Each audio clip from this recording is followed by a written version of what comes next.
Right ఇక జనసేన పార్టీకి Razole ticket కేటాయింపు సెగ తగిలింది. ఎంతో కాలంగా పార్టీని కాపాడుకొస్తున్నటువంటి రాజోలు నియోజకవర్గంలో దేవవరప్రసాద్ అనే వ్యక్తిని తీసుకువచ్చి ఎమ్మెల్యేగా కేటాయించడం పట్ల నిరసన వ్యక్తం చేశారు రాజోలు నియోజకవర్గం నాయకులు.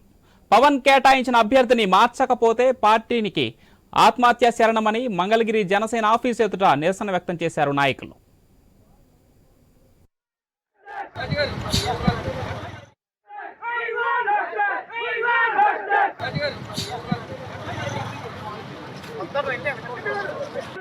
కొన్ని సంవత్సరాల నుంచి కొన్ని వందల మందిని జాయిన్ చేసాం పార్టీలో. అతను కొన్ని వందల మందిని జాయిన్ చేయడం పార్టీలో. మీరు ఎవరికి వాళ్ళని బొంతురాజు వస్తే 40 మెజార్టీ నెక్కిన పార్టీ.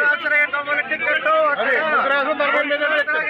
రాజోలు నియోజకవర్గంలో స్థానికులుగా టికెట్ రాజోలు నియోజకవర్గంలో స్థానికులుగా టికెట్ జై జనసేన జై పవన్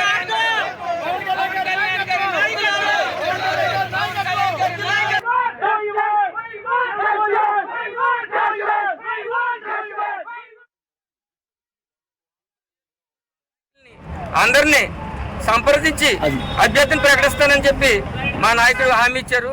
కానీ నిన్న ఒక వ్యక్తి ఎక్కడి నుంచో వచ్చిన వ్యక్తి, అంటే రాజోలు స్థానిక నాయకుడు కాదు, అతను ఎక్కడో ఉద్యోగం చేసుకునే వ్యక్తిని తీసుకొచ్చి నాకు పవన్ కళ్యాణ్ గారు సీట్ ఇచ్చారని చెప్పి రాజోలు నియోజకవర్గం వచ్చి చాలా హడావుడి చేస్తూ దేవవరప్రసాద్ ఆయన చాలా హడావుడి చేస్తూ విపరీతమైన బాణసంచ కాల్చి ప్రజలను భయభ్రాంతులు చేస్తూ చాలా హడావుడి చేశారు. నిన్న 2-3 వ్యక్తులు కష్టపడి ప్రజలతో మమేకమై ఉన్నారు. వాళ్ళలో స్థానికులుగా ఉన్న రాజోలు స్థానికులకి ఎవరికిచ్చినా కూడా అఖండ మెజార్టీతో నెగ్గించి మీ రాజు